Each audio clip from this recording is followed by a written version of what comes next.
Sérgio já tinha gastado 2 milhões da herança antes mesmo do advogado abrir o envelope. Sentado na poltrona de couro do escritório, ele sorria. 30 anos de casamento com Beatriz finalmente valeriam a pena. A mãe dela tinha morrido. A velha era rica e, pela lei, metade de tudo era dele. Beatriz estava ao lado dele, olhos inchados, vestida de preto, segurando um lenço. 3 meses antes, na frente de toda a família, Sérgio apontou para ela e disse: "Você é um peso morto.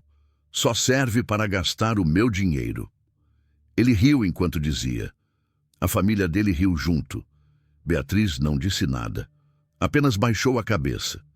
Mas hoje, naquela sala fria com cheiro de mogno e ar-condicionado, o silêncio dela era diferente. Não era submissão, era paciência. Sérgio não sabia, mas aquele peso morto tinha acabado de preparar a armadilha mais cruel e perfeita da história do direito familiar. O advogado pigarreou, tirou os óculos, olhou para Sérgio com uma pena indisfarçável e começou a ler a sentença de morte financeira do homem que achava que era o dono do mundo. Fica comigo. O que vai acontecer nessa mesa vai fazer você repensar cada vez que chamou alguém de inútil. Beatriz conheceu Sérgio aos 24 anos. Ele tinha 29, bonito, ambicioso, sorriso largo que conquistava qualquer um.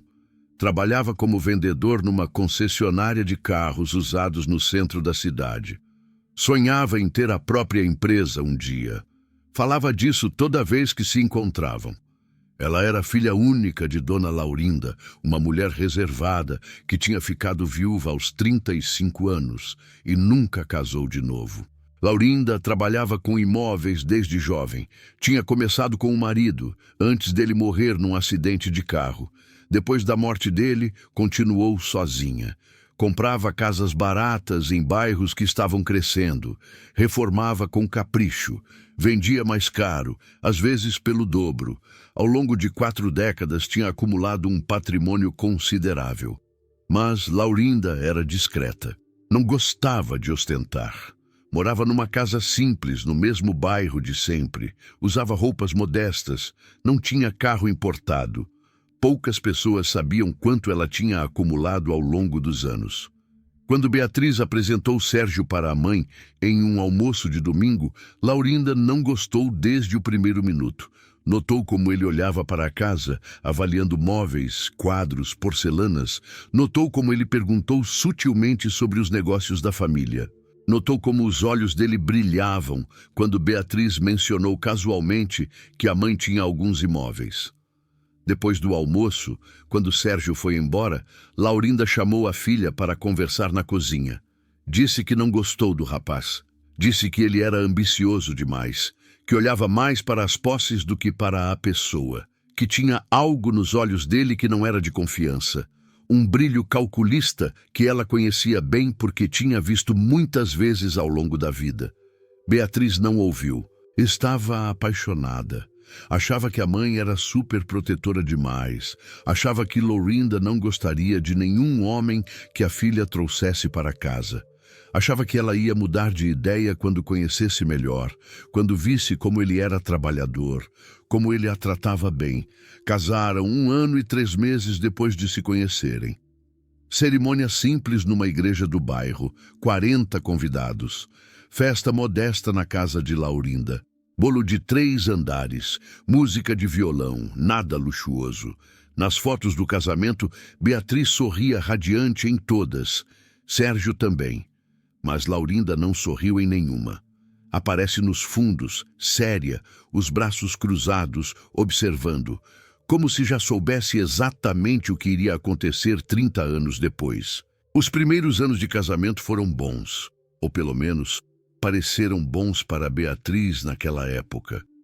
Ela era jovem, apaixonada. Queria acreditar que tinha feito a escolha certa. Sérgio trabalhava muito, vendia carros durante o dia, às vezes fazendo hora extra nos finais de semana. À noite, 2 vezes por semana, Fazia cursos de administração numa faculdade particular. Tinha energia, tinha planos, tinha ambição para dar e vender.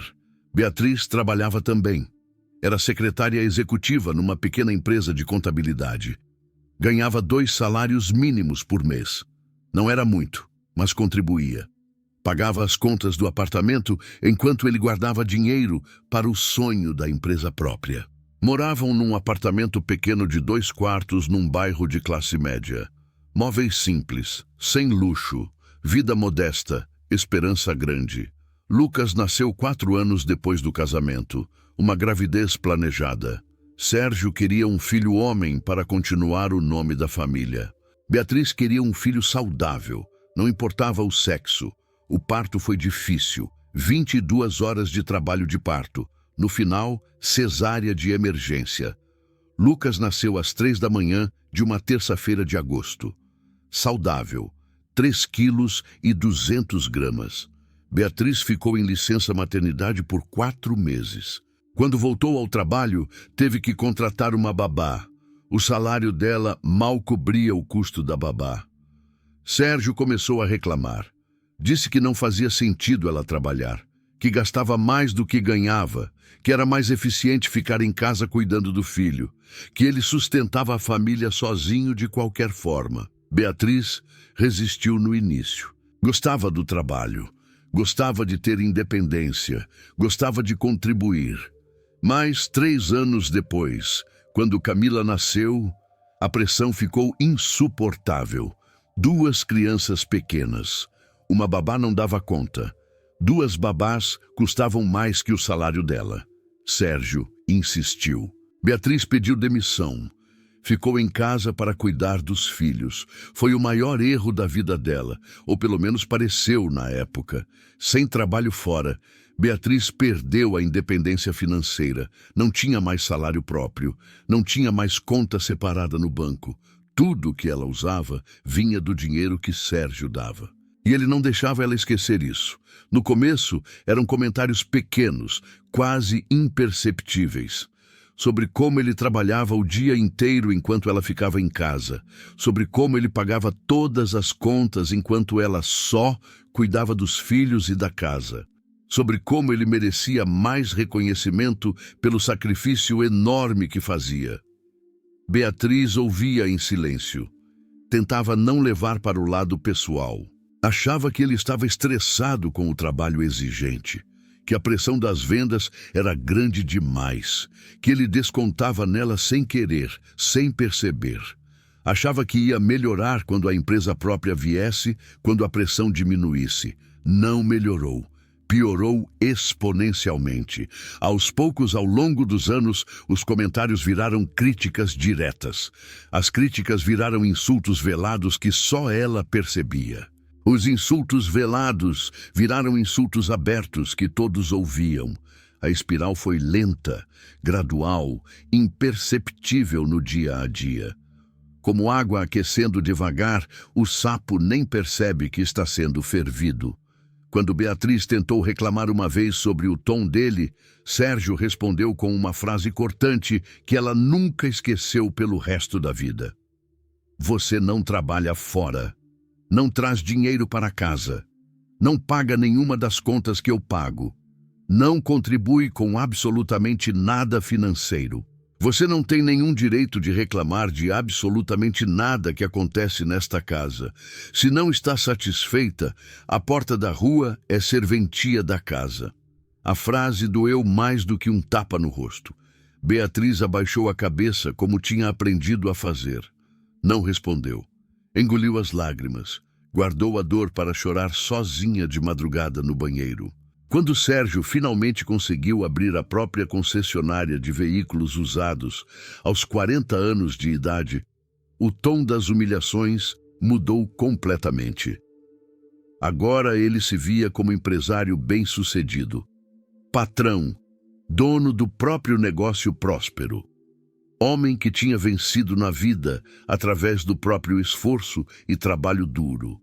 Pelo menos era isso que ele dizia para todo mundo.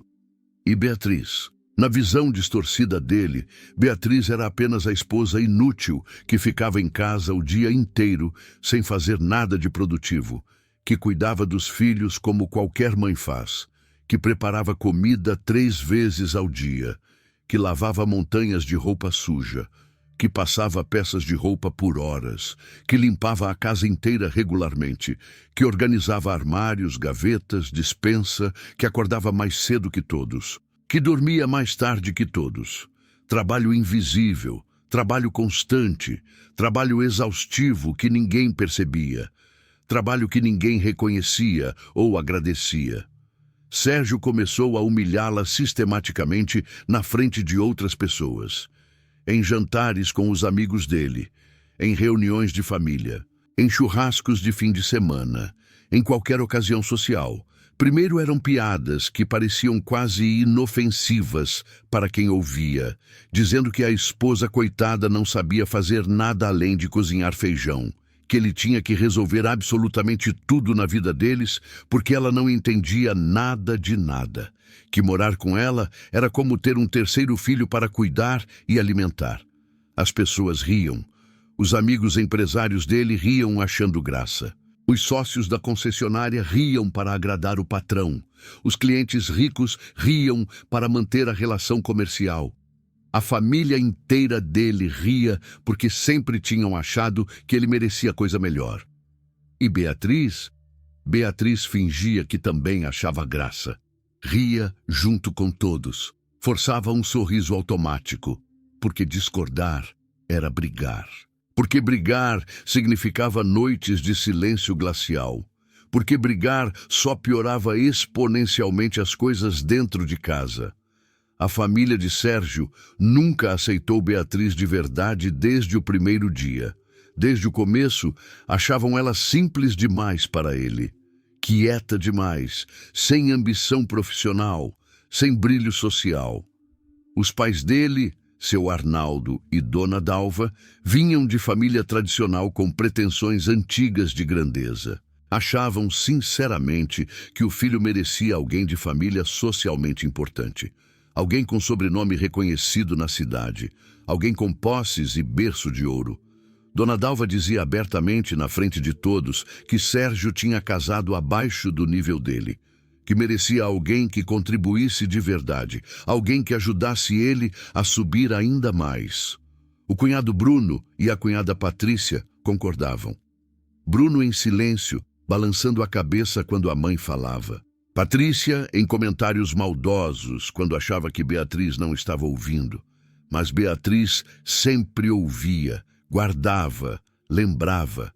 Os anos foram passando. Lucas e Camila cresceram, foram para a escola, depois para a faculdade. Depois, começaram a trabalhar. Depois, saíram de casa. O apartamento, que um dia foi cheio de barulho de crianças, ficou silencioso. Beatriz ficou sozinha com Sérgio num apartamento de 4 quartos grande demais para 2 pessoas que mal se falavam. E as humilhações continuaram. Na verdade, pioraram quando os filhos saíram. Agora não havia mais testemunhas diárias, não havia mais necessidade de fingir na frente das crianças. Dona Laurinda nunca tinha aprovado o casamento, observava de longe.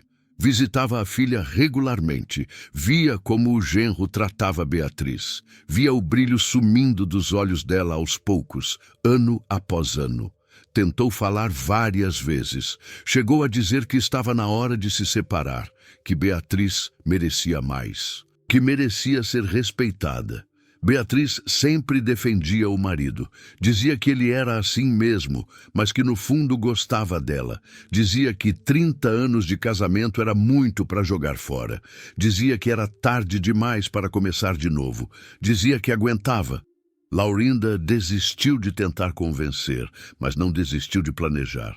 E o plano que estava montando em segredo era muito mais poderoso do que qualquer conselho de mãe. Aos 72 anos, Laurinda começou a ter problemas sérios de saúde. A diabetes, que ela controlava há anos, começou a evoluir. A pressão arterial ficou instável. Os rins começaram a dar sinais de falha. Precisava de cuidados constantes, medicação rigorosa, consultas frequentes. Beatriz se ofereceu para cuidar da mãe imediatamente. Ia para a casa dela todo dia de manhã, ficava até o final da tarde, dava os remédios nos horários certos, preparava as refeições especiais que a médica recomendava, levava para consultas, acompanhava os exames, fazia tudo que uma enfermeira particular faria, mas de graça. Foram 8 anos fazendo isso. 8 anos indo e voltando todos os dias. 8 anos cuidando da mãe enquanto o marido reclamava em casa. Sérgio não gostava das visitas diárias. Dizia que ela estava abandonando a casa. Dizia que ele chegava do trabalho e não tinha ninguém. Dizia que precisava dela também. Dizia que a mãe era rica, podia pagar uma enfermeira de verdade, uma profissional, em vez de depender da filha. Beatriz ignorava as reclamações. Aquela era sua mãe, a única pessoa que sempre a amou incondicionalmente. Ia cuidar dela até o fim. Sérgio que reclamasse à vontade. O que ninguém sabia, nem o marido, nem os filhos, nem a família dele, era o que realmente acontecia durante essas visitas diárias. E o que acontecia mudaria completamente o destino de todo mundo. Laurinda, mesmo debilitada fisicamente, ainda estava completamente lúcida. Ainda era inteligente como sempre foi. Ainda entendia de números e negócios melhor que a maioria dos empresários formados. Mas o corpo não acompanhava mais a mente brilhante. Não conseguia mais sair de casa sozinha. Não conseguia mais dirigir. Não conseguia mais ir ao banco fazer transferências pessoalmente. Não conseguia mais visitar os imóveis para verificar condições. Não conseguia mais negociar com inquilinos cara a cara. Precisava de alguém de absoluta confiança para fazer tudo isso por ela. Alguém que não contasse para ninguém. Alguém que aprendesse rápido. Alguém que fosse leal. A única candidata possível era Beatriz. Beatriz começou ajudando com coisas simples. Ir ao banco, pagar contas básicas, depositar os cheques de aluguel que chegavam pelo correio, verificar extratos mensais nas agências bancárias, anotar tudo numa planilha de papel que a mãe conferir depois com cuidado. Depois de alguns meses, as tarefas foram ficando mais complexas. Uma inquilina pediu desconto no aluguel porque tinha perdido o emprego. Beatriz não sabia o que fazer. Ligou para a mãe do celular do banco mesmo. Laurinda explicou como negociar, oferecer desconto de 20% por 3 meses com garantia de permanência mínima de 1 ano depois. Se a inquilina não aceitar, que procure outro lugar. Beatriz fez exatamente assim. A inquilina aceitou. Ficou no imóvel mais 6 anos. Um pedreiro que tinha feito reforma num apartamento estava cobrando mais do que o combinado. Dizia que tinha achado problemas estruturais que não estavam no orçamento original. Beatriz ligou para a mãe novamente. Laurinda pediu fotos do suposto problema. Analisou. Disse que era mentira, que o pedreiro estava querendo tirar vantagem de uma senhora idosa doente. Mandou Beatriz contratar outro profissional para avaliar. O segundo pedreiro confirmou que não havia problema estrutural nenhum. Beatriz voltou ao primeiro e disse que não ia pagar nada além do combinado. Ele tentou argumentar. Ela mostrou o laudo do segundo profissional. Ele baixou a cabeça e foi embora com o valor original. Um corretor ligou, oferecendo comprar um dos terrenos. Proposta de R$600 mil. Parecia muito dinheiro. Beatriz passou para a mãe. Laurinda riu. Disse que aquele terreno valia pelo menos 1.200.000 e que em 5 anos valeria 2 milhões, porque a prefeitura ia construir uma avenida nova passando ali. Beatriz dispensou o corretor educadamente. 5 anos depois, o terreno foi avaliado em 2.300.000. Laurinda ensinava tudo, com paciência infinita, com método didático. Explicava cada decisão tomada, mostrava os números em planilhas, apontava os erros mais comuns de investidores amadores, ensinava a identificar bons negócios e furadas financeiras, ensinava a negociar com firmeza, mas sem agressividade desnecessária. Ensinava a calcular retorno sobre investimento, taxa de vacância média, custo de manutenção anual, projeção de valorização por região. Beatriz aprendia. A cada visita aprendia mais. A cada negociação ficava mais confiante. A filha que o marido dizia publicamente que não entendia de absolutamente nada, estava, na verdade, administrando um patrimônio de milhões de reais e fazendo muito bem. Melhor do que muitos administradores profissionais cobrariam para fazer. Os imóveis, que antes rendiam R$ 3.000 por mês, em aluguéis, passaram a render 5.000, depois que Beatriz renegociou sistematicamente cada contrato de locação. Os investimentos que estavam parados em poupança, rendendo 0,5% ao mês, foram transferidos para fundos de renda fixa moderados, que rendiam o triplo. Uma casa antiga no centro que estava vazia há 2 anos, criando despesa sem renda, foi finalmente alugada por R$ 1.800 depois que Beatriz insistiu em contratar uma reforma completa de pintura e piso, contrariando a opinião inicial de um corretor que dizia que não valia o investimento. O patrimônio total de Laurinda cresceu de aproximadamente 8 milhões para 15 milhões em 8 anos. Um aumento de quase 100%. Não por sorte, não por acaso. Por gestão competente e dedicada. Por trabalho diário invisível. Por decisões inteligentes tomadas em silêncio. Às vezes, Beatriz quase contava para Sérgio, quando ele a humilhava na frente de outros, dizendo que ela não entendia nada de negócios.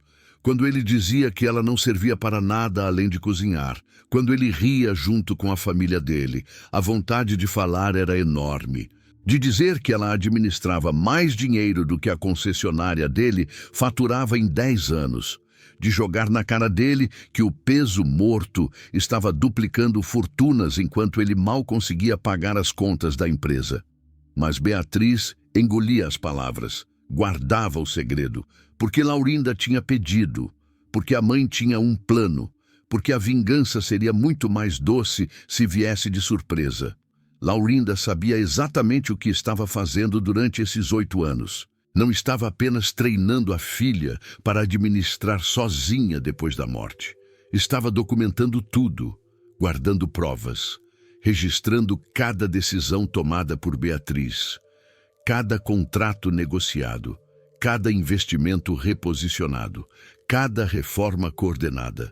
Estava construindo um dossiê que provaria, para qualquer pessoa que duvidasse, que Beatriz era infinitamente mais competente do que o marido arrogante fazia parecer.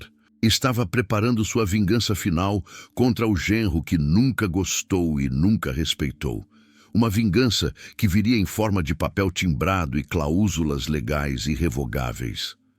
3 meses antes de morrer, quando já sentia no corpo que o fim estava próximo, quando as pernas já não sustentavam mais e a respiração ficava curta a cada esforço, Laurinda chamou o advogado de confiança para sua casa. Ficaram 3 horas conversando a portas fechadas. O advogado saiu com um maço de papéis assinados. Testamento novo, detalhado, extenso, com cláusulas legais específicas que ninguém esperaria, com revelações que mudariam para sempre a vida de todos os envolvidos, e com uma armadilha perfeita para o genro arrogante. E então veio o jantar de aniversário de casamento, 30 anos de casados. Uma data que Beatriz preferia ignorar, mas Sérgio insistiu em comemorar. Ele organizou uma festa em casa, uma festa para exibir sucesso do empresário de família feliz. Convidou a família inteira. Os pais dele, Dona Dalva e seu Arnaldo, que chegaram às 6h30, trazendo flores que a sogra entregou sem nenhum abraço. O irmão Bruno com a esposa Patrícia, que chegaram de carro novo só para mostrar. 5 amigos do casal, que na verdade eram só amigos de Sérgio. Os vizinhos do lado que ele queria impressionar. E os filhos, Lucas e Camila, que vieram por obrigação. Ao todo, 12 pessoas na sala. 12 testemunhas do que estava por vir. Beatriz não queria festa. Estava exausta de cuidar da mãe todos os dias.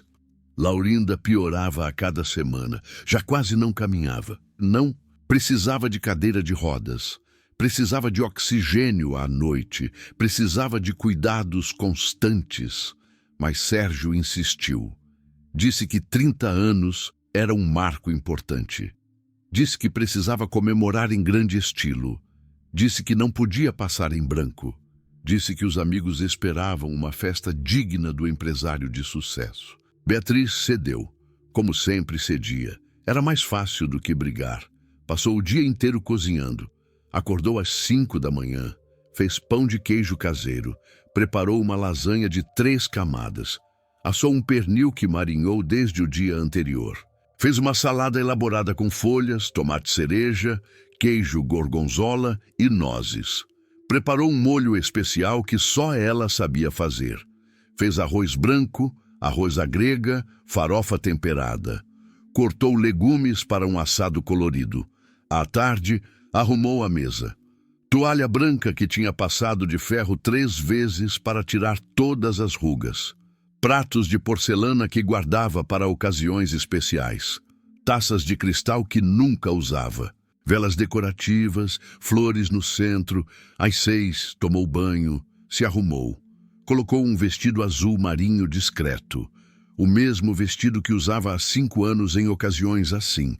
Sérgio nunca dava dinheiro para ela comprar roupas novas. Dizia que era desperdício. Dizia que ninguém olhava para ela mesmo. A festa começou às 8 da noite. Mesa grande na sala de jantar. Decoração simples, mas elegante. Comida farta que todo mundo elogiou, sem saber quantas horas de trabalho representava. Os convidados chegaram em ondas. Primeiro, os pais de Sérgio. Dona Dalva entrou analisando tudo com olhar crítico. Comentou que as cortinas estavam desbotadas. Comentou que o sofá precisava de reforma. Comentou que a casa estava precisando de pintura. Não disse nada sobre a decoração da mesa, nem sobre o cheiro da comida. Seu Arnaldo sentou na poltrona e pediu cerveja antes de cumprimentar a nora. Depois chegou o cunhado Bruno com a esposa Patrícia. Patrícia usava um vestido vermelho justo que custava mais que o salário mensal de uma empregada doméstica. Abraçou Beatriz com falso carinho. Disse que ela estava precisando de um salão, que o cabelo estava muito sem vida. Os amigos de Sérgio chegaram trazendo vinho caro e sorrisos enormes. Cumprimentaram o dono da casa com tapas nas costas. Ignoraram Beatriz, que servia os petiscos. E se você já se sentiu invisível assim, já foi ignorada ou tratada como se não existisse mesmo depois de fazer tudo para agradar, deixa um like nesse vídeo agora. Me conta nos comentários de qual cidade você está assistindo e o que está achando dessa história. Porque o que vai acontecer nessa festa, o que Sérgio vai fazer e dizer nas próximas horas, vai mostrar por que algumas pessoas merecem cada gota de justiça que recebem. E essa justiça está chegando, mais rápido do que qualquer um naquela sala poderia imaginar. Lucas e Camila chegaram por último. Os dois pareciam desconfortáveis. Sabiam o que acontecia nessas festas. Tinham visto muitas vezes, mas nunca tinham coragem de falar nada.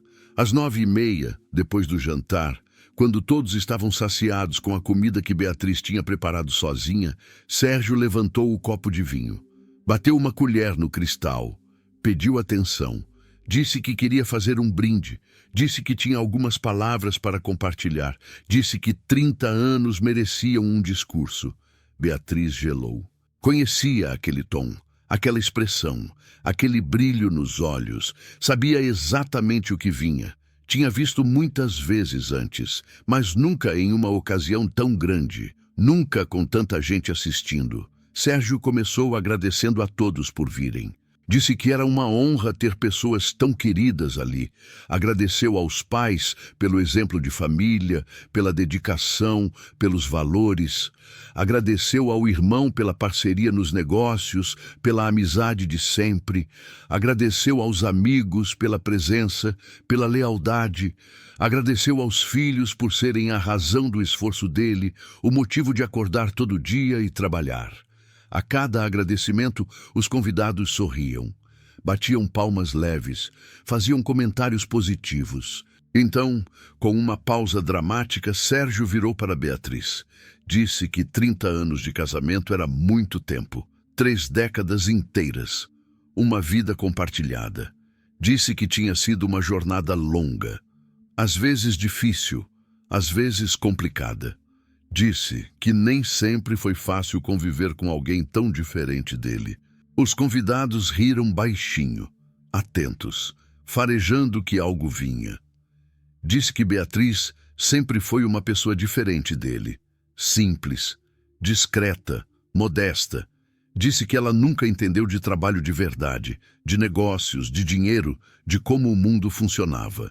Disse que passou a vida inteira dentro de casa, fazendo as mesmas coisas todos os dias, cozinhando, limpando, arrumando, tarefas que qualquer um poderia fazer. As risadas aumentaram um pouco. Dona Dalva balançava a cabeça concordando. Patrícia cutucava o marido com o cotovelo, sorrindo maliciosa.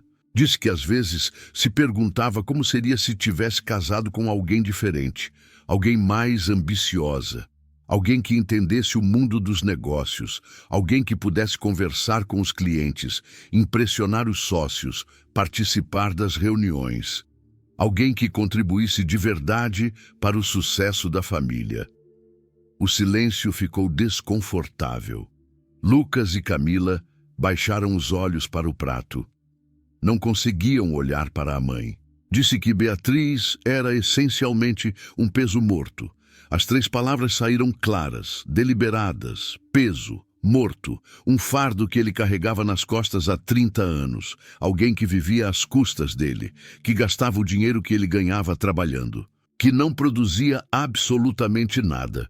Disse que ela deveria agradecer todo santo dia por ele ainda estar ali, por ele não ter ido embora procurar alguém melhor, por ele continuar sustentando alguém que francamente não merecia tanto esforço.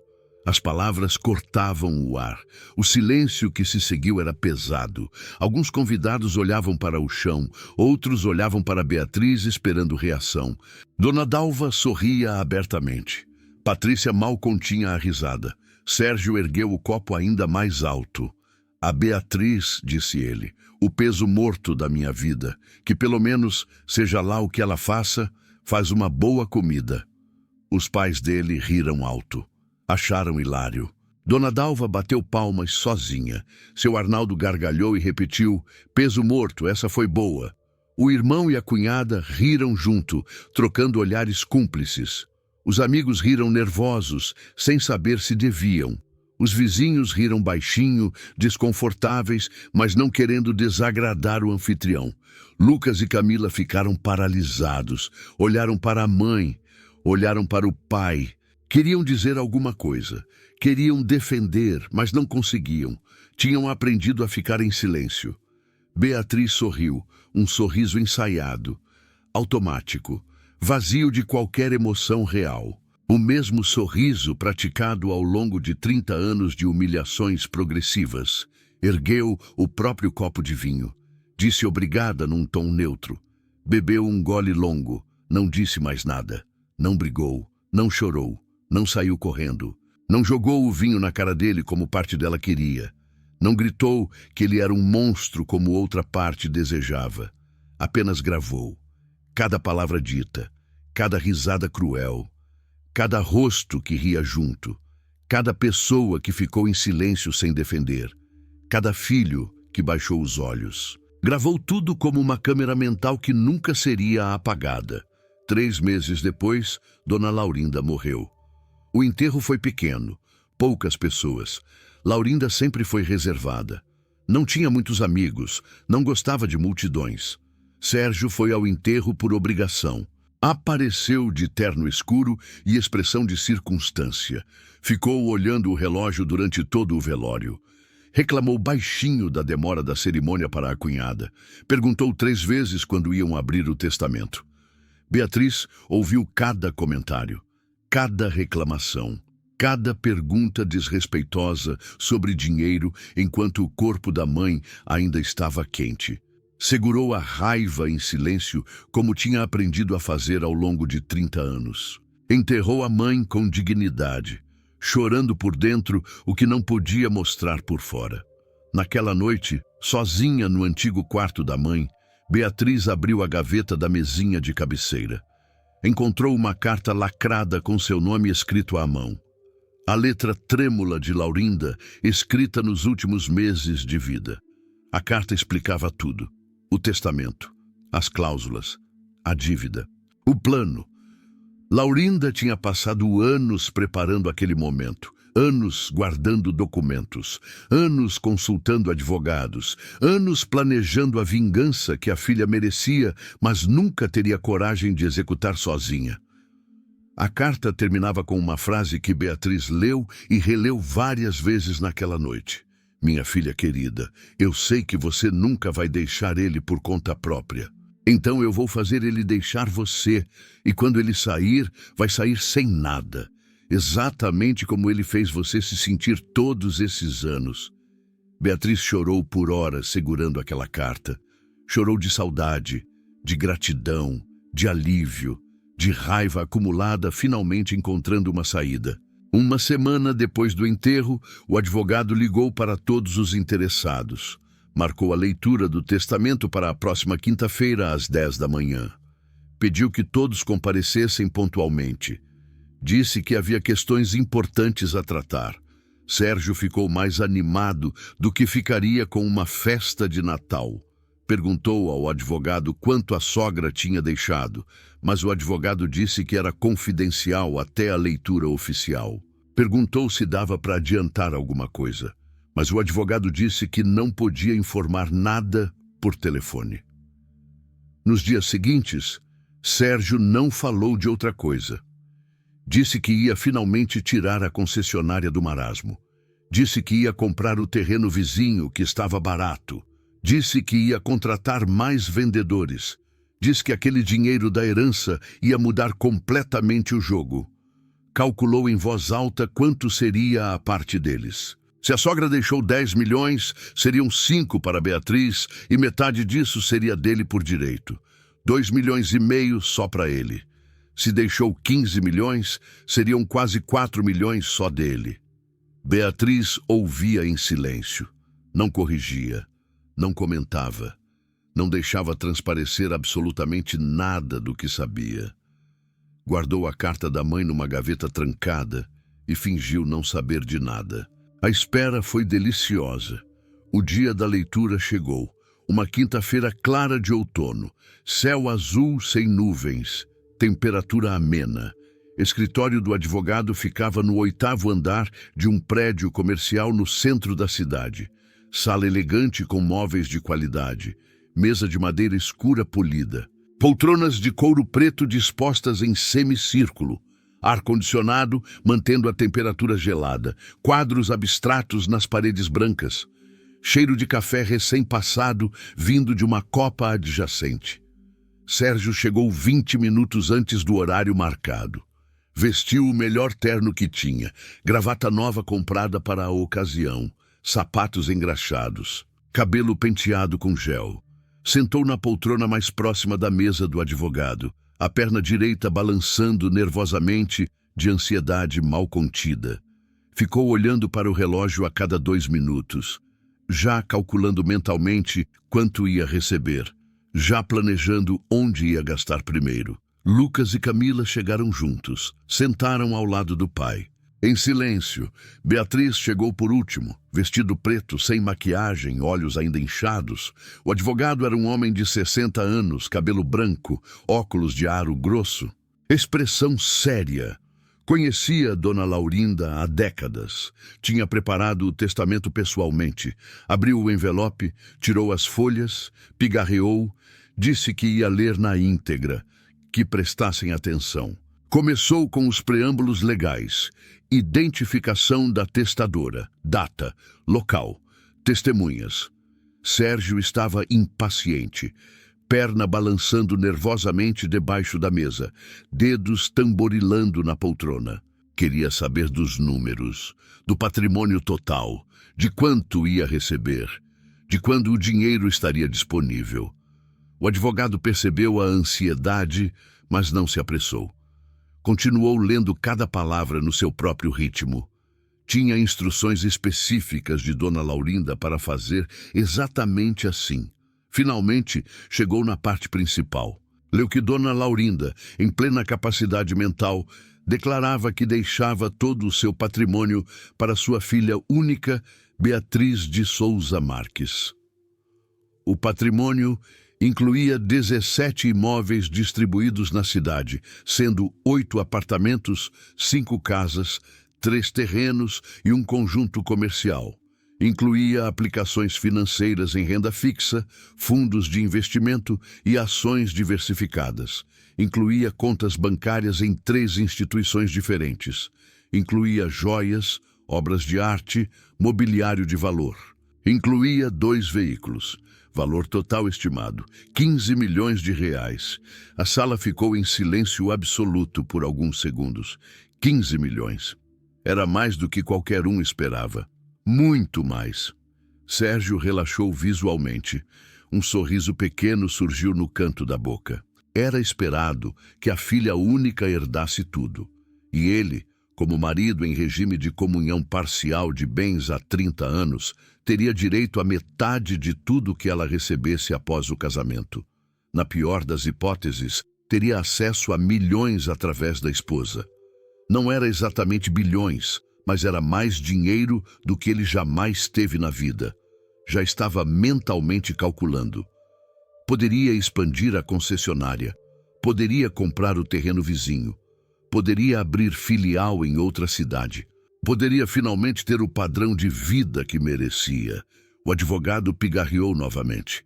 Disse que havia mais a ler, que prestassem atenção. Havia uma cláusula especial. Uma cláusula que Dona Laurinda tinha feito questão de incluir. O patrimônio deixado para Beatriz seria administrado única e exclusivamente por ela.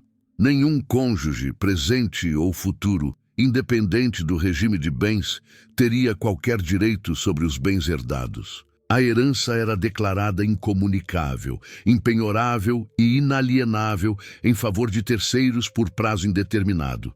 Os termos jurídicos ecoaram na sala. Incomunicável, impenhorável, inalienável. Sérgio franziu a testa. Não entendeu direito. Perguntou o que aquilo significava exatamente. Perguntou se podia fazer isso. Perguntou se era constitucional. Perguntou se tinha como contestar. O advogado respondeu calmamente. Explicou que era perfeitamente legal, que a legislação brasileira permitia que o testador impusesse cláusulas restritivas à herança, que Dona Laurinda tinha consultado especialistas antes de fazer o testamento, que cada palavra tinha sido revisada por 3 advogados diferentes, que a cláusula estava blindada contra qualquer tentativa de anulação. Sérgio começou a mudar de cor. Primeiro ficou branco, depois começou a ficar vermelho, depois branco de novo. A cabeça processava a informação em ondas lentas. 30 anos de casamento, 30 anos de humilhação e controle sobre a esposa. E agora, justamente agora, a sogra garantia do túmulo que ele não teria acesso a um único centavo da herança. Mas o advogado não tinha terminado. Levantou outra folha. Disse que havia mais. Disse que havia um codicilo, um documento adicional ao testamento principal. Uma adição feita pela própria Dona Laurinda 2 semanas antes de morrer. Assinado em cartório. Testemunhado. Perfeitamente legal. Todos olharam atentos. Lucas e Camila sentaram mais eretos. Beatriz permaneceu imóvel, o rosto ilegível. O advogado leu pausadamente. Primeira parte do codicilo. Dona Laurinda declarava que, nos últimos 8 anos de sua vida, sua filha Beatriz tinha sido a responsável integral pela administração de todo o seu patrimônio. Que Beatriz tinha visitado a mãe diariamente, não apenas para cuidar de sua saúde, mas para conduzir os negócios da família. Que Beatriz tinha pessoalmente negociado contratos de locação com dezenas de inquilinos. Que tinha supervisionado reformas em 14 dos 17 imóveis, que tinha gerido investimentos totalizando milhões de reais, que tinha tomado decisões empresariais estratégicas que resultaram em valorização substancial do patrimônio. O advogado levantou os olhos das folhas por um segundo. Olhou diretamente para Sérgio antes de continuar.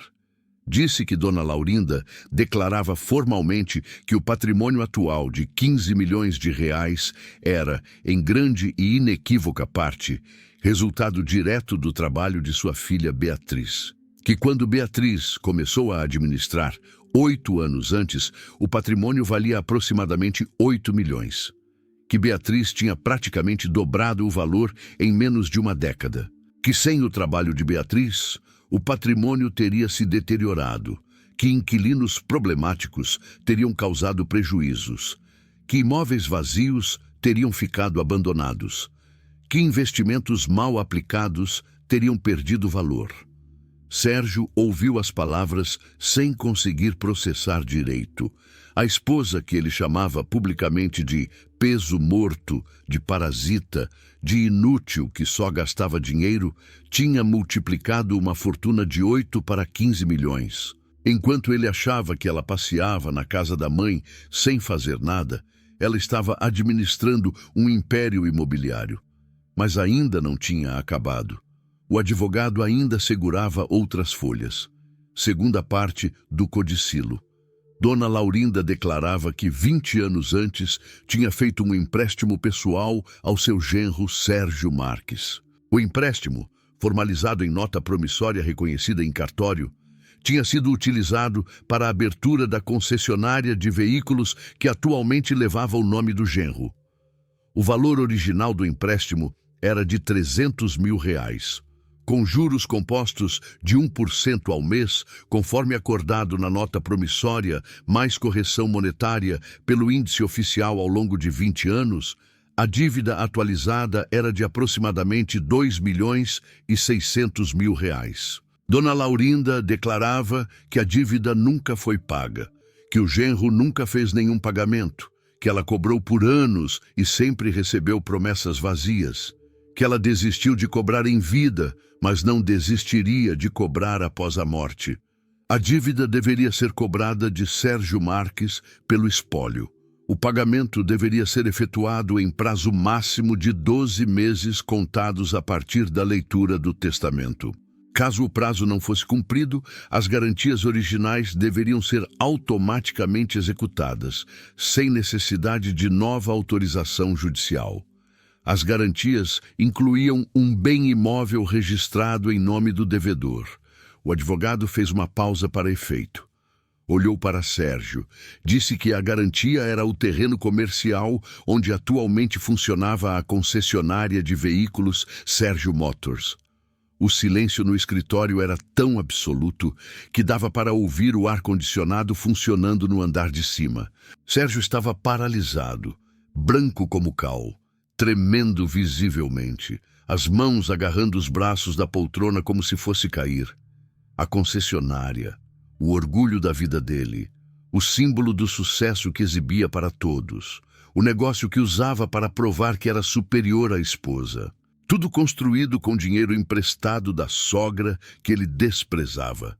E ele nunca tinha pagado, nem um centavo, nem uma parcela. E agora, se não conseguisse pagar 2 milhões e 600 mil em 12 meses, perderia o terreno. Sem terreno, não haveria concessionária.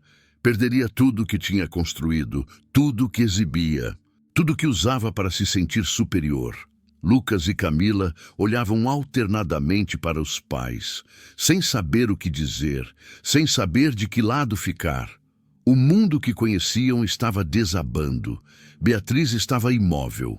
o rosto completamente sem expressão, mas por dentro, cada fibra do corpo vibrava. 30 anos de humilhação sendo vingados em questão de minutos. Cada risada cruel que ela aguentou em silêncio. Cada insulto que engoliu sem responder. Cada noite que chorou sozinha no banheiro. Tudo tinha valido a pena. Sua mãe tinha planejado essa vingança melhor do que qualquer roteiro de cinema. Sérgio tentou falar.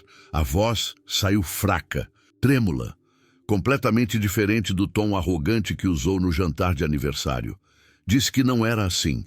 Disse que tinha sido um presente. Disse que a sogra tinha dado o dinheiro como ajuda para a filha ter um marido bem-sucedido.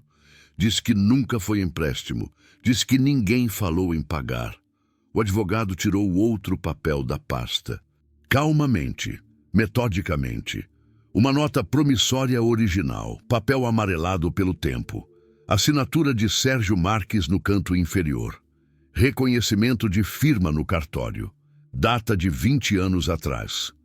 Valor original, R$300 mil. Prazo, indeterminado. Garantia, imóvel comercial. Perfeitamente válida, perfeitamente legal, perfeitamente irrefutável. Sérgio começou a suar frio, as mãos tremendo, o rosto pálido como cera. Disse que não lembrava de ter assinado isso. Disse que devia ter sido um erro. Disse que a sogra fez ele assinar sem explicar. Disse que ia pagar tudo. Disse que só precisava de tempo para reorganizar as finanças. O advogado disse que o prazo era de 12 meses, contados a partir da leitura do testamento. Disse que Dona Laurinda tinha sido muito específica. Disse que não havia margem para negociação. Disse que se o prazo não fosse cumprido, as garantias seriam automaticamente executadas. Sérgio virou para Beatriz, a voz quase implorando. Disse que eram 30 anos de casamento. Disse que ela não podia fazer isso com ele. Disse que tinham construído uma vida juntos. Disse que tinham 2 filhos. Disse que ele tinha dado tudo para a família. Disse que ela seria cruel se deixasse isso acontecer. Beatriz olhou para ele, diretamente nos olhos. Pela primeira vez em 30 anos, olhou sem medo, sem vergonha, sem submissão, sem aquele reflexo automático de baixar a cabeça quando ele falava. Ficou em silêncio por alguns segundos, deixando o silêncio pesar, deixando ele sentir o que ela sentia toda vez que era humilhada em público. Então disse uma frase que ele nunca esqueceria pelo resto da vida. Você disse que eu era peso morto. Disse na frente de toda a sua família. Disse que eu vivia às suas custas. Disse que eu não fazia nada. Disse que você carregava um fardo nas costas há 30 anos. Pausa. Agora você descobriu uma coisa. O peso morto era o único sustentando o peso de tudo. Levantou da poltrona com calma. Pegou a bolsa que estava no chão ao lado. Caminhou até a porta do escritório. Sem pressa, sem olhar para trás. Antes de sair, parou. Virou pela última vez. Olhou para Sérgio, para os filhos, para a porta como se fosse um palco. Disse que os 12 meses começavam a contar a partir de hoje. Disse que o advogado entraria em contato formalmente sobre a dívida. Disse que ele podia procurar outro advogado se quisesse contestar. Disse que tinha todo o direito de tentar. Mas disse que não ia adiantar. Sua mãe tinha preparado tudo com advogados especializados. Cada cláusula estava blindada, cada documento estava em ordem, cada prova estava arquivada. E disse uma última coisa antes de fechar a porta. Disse que desde aquele jantar de aniversário, desde que ele a chamou de peso morto na frente de 12 pessoas, ela sabia exatamente o que ia acontecer. Sabia que a mãe tinha preparado o testamento. Sabia das cláusulas. Sabia da dívida. Sabia de tudo. Disse que tinha passado 3 meses esperando. 3 meses ouvindo ele planejar em voz alta como ia usar o dinheiro da sogra para expandir a concessionária. 3 meses vendo ele sonhar acordado com a herança que nunca seria dele. 3 meses fingindo que não sabia de nada, e disse que tinha valido a pena cada segundo de espera, cada momento de fingimento. Cada vez que mordeu a língua para não contar, a expressão de choque no rosto dele, naquele escritório, valia mais que 15 milhões de reais. Abriu a porta, saiu, fechou atrás de si com um clique suave. Do lado de fora, no corredor vazio do escritório de advocacia, Beatriz finalmente permitiu que as lágrimas viessem. Não de tristeza, de alívio, de libertação, de 30 anos de pressão sendo finalmente liberada. Encostou na parede do corredor, respirou fundo, deixou as lágrimas escorrerem em silêncio por alguns minutos. Então enxugou o rosto, endireitou a postura, caminhou até o elevador de cabeça erguida. Uma nova vida começava. 2 anos se passaram desde aquele dia no escritório. Beatriz pediu o divórcio 3 semanas depois da leitura do testamento. Contratou o melhor advogado de família da cidade, um especialista em divórcios litigiosos que Dona Laurinda tinha indicado no testamento, junto com dinheiro reservado para os honorários. Sérgio tentou contestar, tentou negociar, tentou usar os filhos como chantagem emocional, tentou ameaçar que ia destruir a reputação dela, tentou de tudo, não conseguiu nada. O processo foi rápido para os padrões judiciais, 6 meses até a sentença final. O juiz entendeu claramente a situação. As provas de humilhação sistemática, coletadas ao longo de anos por Dona Laurinda, através de testemunhos e documentos, pesaram contra Sérgio. Beatriz não quis nada dele. Não quis a casa onde tinha sido humilhada por 30 anos. Não quis os móveis que ele escolheu sozinho. Não quis o carro que ele nunca a deixava dirigir. Não quis pensão alimentícia porque não precisava. Quis apenas sua liberdade. O documento assinado que dizia que não era mais esposa daquele homem. Foi tudo o que pediu. A dívida da concessionária nunca foi paga. Sérgio tentou de tudo. Procurou investidores, tentou vender metade do negócio, tentou conseguir empréstimo bancário, tentou renegociar com o advogado do espólio. Nada funcionou. Os investidores olhavam os números e saíam correndo. O negócio tinha dívidas ocultas, que Sérgio tinha escondido até de si mesmo. O banco não emprestava para a empresa com esse perfil de risco. O advogado do espólio disse que as instruções de Dona Laurinda eram claras e não havia margem para negociação. 10 meses depois do prazo final, o advogado executou as garantias conforme o testamento determinava. O terreno onde estava situada a concessionária foi a leilão. Um terreno de 1.000 metros quadrados, numa avenida comercial movimentada. Avaliado em R$ 2.400.000. Vendeu por R$ 1.800.000. O dinheiro foi para o espólio de Laurinda, ou seja, para Beatriz. O restante da dívida, R$ 800.000, virou processo judicial que ainda tramitava. A concessionária fechou. 40 funcionários foram demitidos. O nome Sérgio Marques, que um dia foi sinônimo de sucesso no ramo de veículos usados, virou sinônimo de fracasso e calote. Sérgio perdeu tudo, absolutamente tudo. A concessionária que exibia com tanto orgulho, o prestígio que cultivou por 20 anos, o círculo de amigos que só existia quando ele tinha dinheiro, o respeito que achava que tinha conquistado. Acabou morando num apartamento de 2 quartos num bairro afastado do centro. Aluguel de R$ 600 por mês. Um quarto vazio porque não tinha móveis suficientes. Cozinha com geladeira velha que fazia barulho a noite inteira. Trabalhava como consultor autônomo de vendas, fazendo para outros o que antes fazia para si mesmo, ganhando comissão sobre vendas de carros usados em concessionárias de terceiros. Uma fração mínima do que ganhava antes. O homem que chamou a esposa de peso morto agora era invisível para todos que conhecia. Dona Dalva, a sogra que sempre humilhou Beatriz em todas as oportunidades, agora passava necessidade. Seu Arnaldo tinha morrido de infarto 1 ano depois da leitura do testamento. Alguns dizem que foi o choque. Dalva ficou viúva, sem renda, dependendo do filho que não tinha mais nada. Ela ligou para Beatriz. várias vezes, pedindo ajuda, pedindo dinheiro, pedindo pelo amor de Deus que não a deixasse morrer na miséria. Beatriz não atendeu nenhuma ligação. Depois de um mês, bloqueou o número. Não era crueldade, era justiça. Dalva nunca tinha mostrado um mínimo de humanidade quando Beatriz precisava. Agora colhia o que plantou. Patrícia e Bruno sumiram completamente. Pararam de ligar para Sérgio.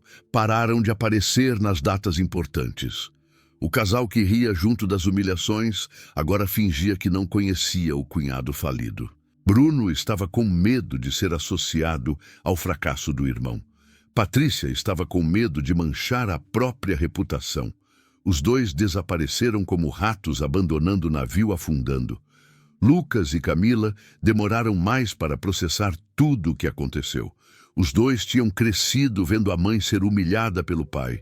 Tinham assistido aos jantares em que ela era diminuída. Tinham ouvido os comentários cruéis. E tinham ficado em silêncio. Sempre em silêncio, porque assim tinham sido ensinados. Agora, adultos, percebiam o peso do que permitiram acontecer. Procuraram Beatriz individualmente, cada um em seu tempo. Lucas foi primeiro, 3 meses depois do divórcio. Camila foi 2 semanas depois, com mais coragem depois de saber que o irmão tinha aberto caminho. Pediram desculpas, genuínas, doloridas. Disseram que deviam ter falado alguma coisa, deviam ter defendido a mãe, deviam ter enfrentado o pai, deviam ter sido pessoas melhores, filhos melhores, seres humanos melhores. Beatriz abraçou cada um deles por longo tempo, chorou junto, perdoou de verdade. Disse que não eram eles os culpados principais. Tinham crescido num ambiente distorcido. Tinham aprendido desde pequenos que aquele comportamento era normal, que marido tratando esposa assim era aceitável, que silêncio era a resposta correta. Não sabiam outra coisa. Agora estavam aprendendo.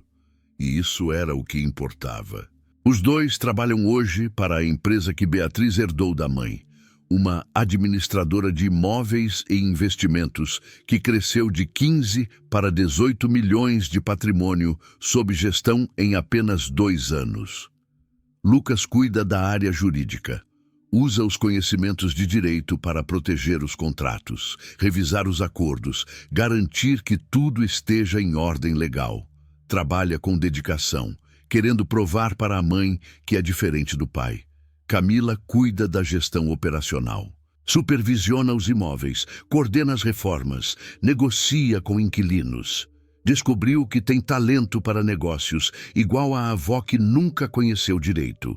Os dois ganham salários dignos, contribuem de verdade. Não são pesos mortos. Beatriz viaja 4 vezes por ano agora. Europa na primavera, Estados Unidos no verão, Ásia no outono. Qualquer lugar que tiver vontade no inverno. Conhece lugares que sempre quis conhecer e nunca pôde. Lugares que o marido dizia que eram desperdício de dinheiro. Lugares que ela merecia há muito tempo.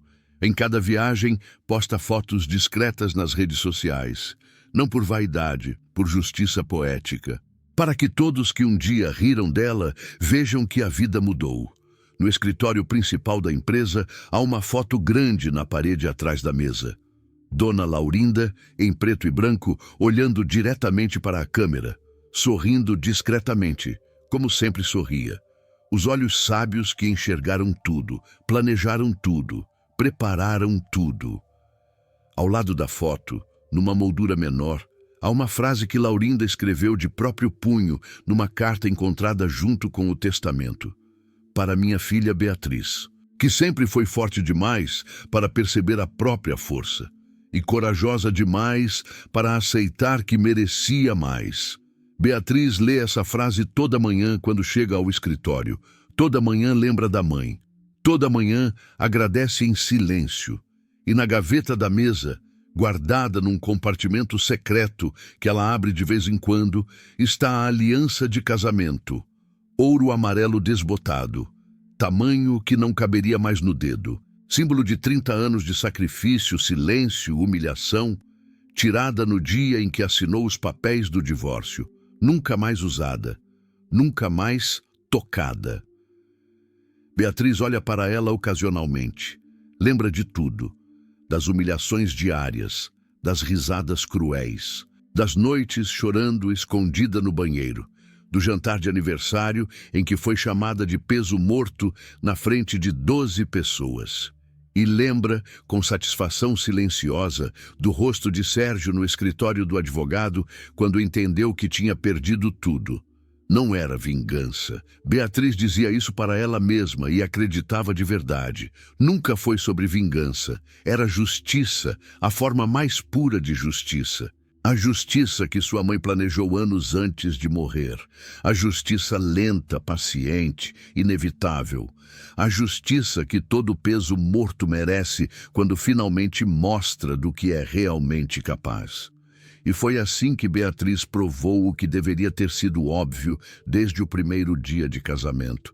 Nunca subestime quem você humilha.